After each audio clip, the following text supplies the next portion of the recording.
Yes, if you should get Lightroom, well, if your camera shoots RAW, you definitely should get Lightroom. I'll show you why. This is a picture I took at Yorkshire Sculpture Park.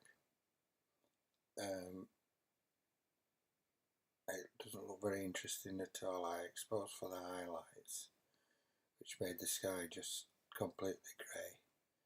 First of all, we can crop it, get rid of all this.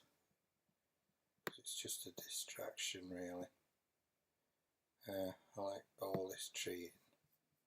Nothing much is happening here, so we can get rid of a bit of that. And we'll straighten it.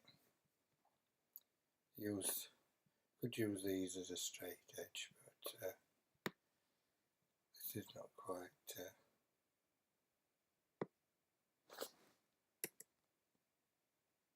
That's a bit cleaner.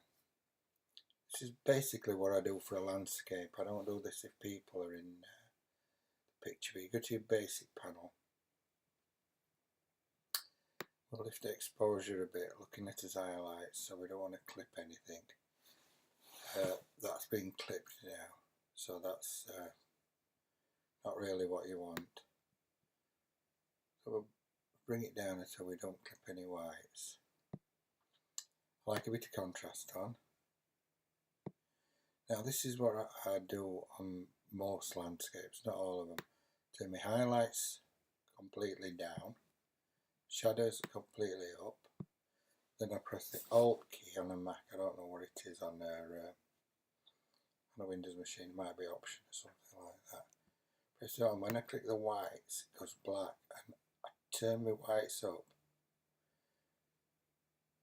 You can see here. I turn the whites up until the show, and then just back down again. Again, it means we've not clipped any. And then Alt key again, blacks, and I turn my black. Now I like some blacks. I think blacks in a photo give it depth, either black and white or colour. So they're my blacks. If you press the backslash key, you can see the before and after. It's looking pretty good, but the greens to me are a bit overpowering, but we'll sort that out later. Clarity up. What do you think?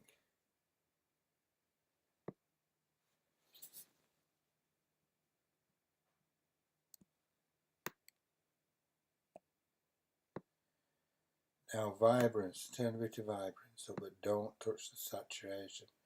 Saturation's awful, where it oversaturates everything.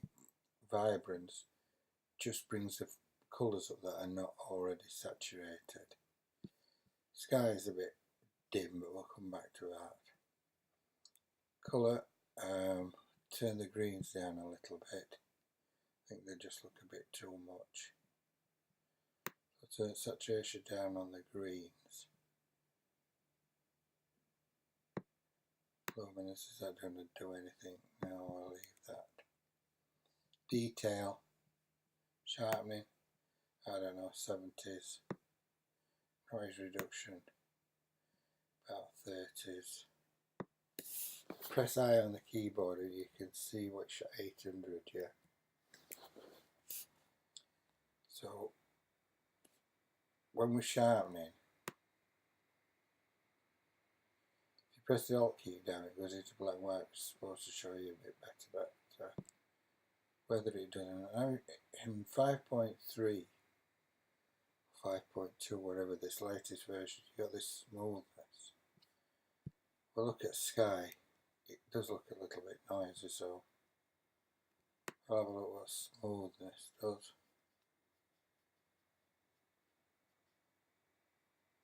Well, it's not doing any harm, so I'll leave it on. Lens correction.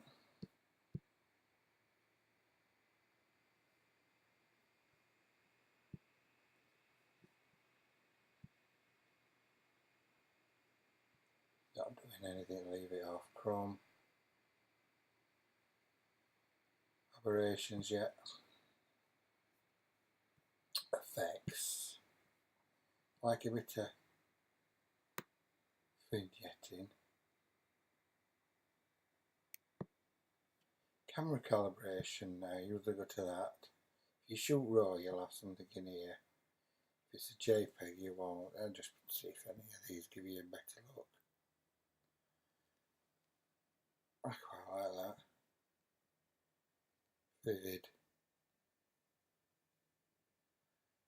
I'll go back to that landscape. Brought its blacks in a bit. I probably won't do that now. The blacks, let's have a look at them. Yeah, I'll lift them up a bit. Right, so what can we do about this sky? Well, you've got these, you've got your brush and you've got your graduated filter. So if we go into graduated filter,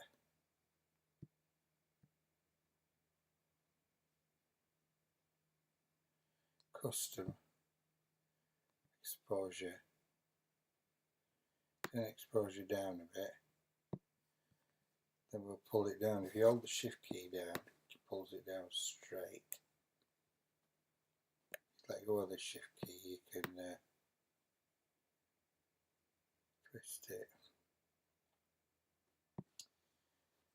Bring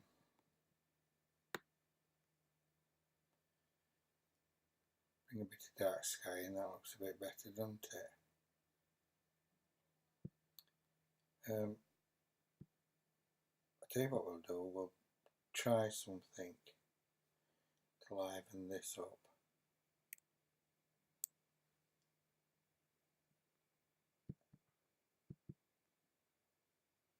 We'll have a new one, and we'll pull one up front and bottom.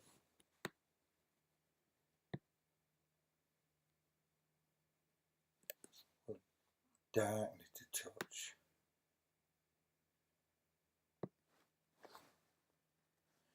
And then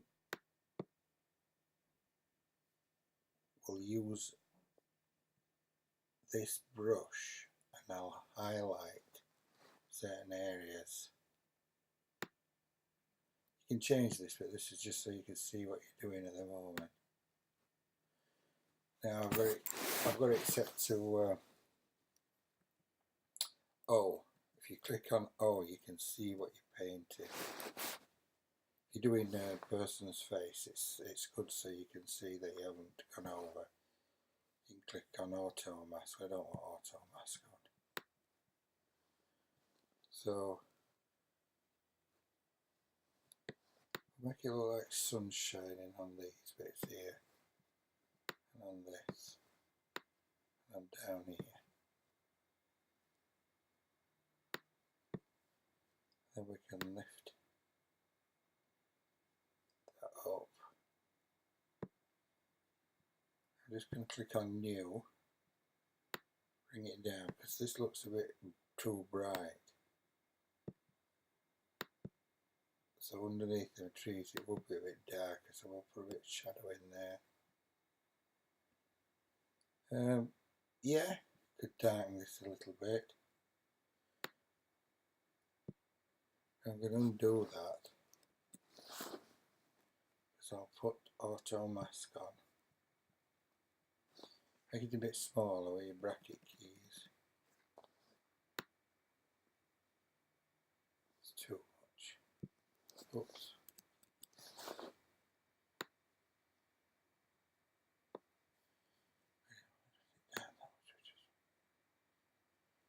It's doing that, and click new. Bit of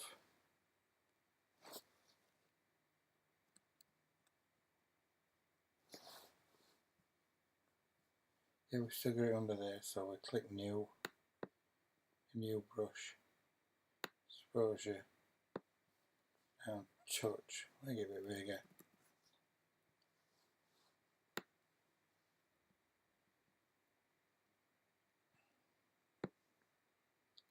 So yeah, so we can see that we're just darkening this now, and the auto mask's working quite well.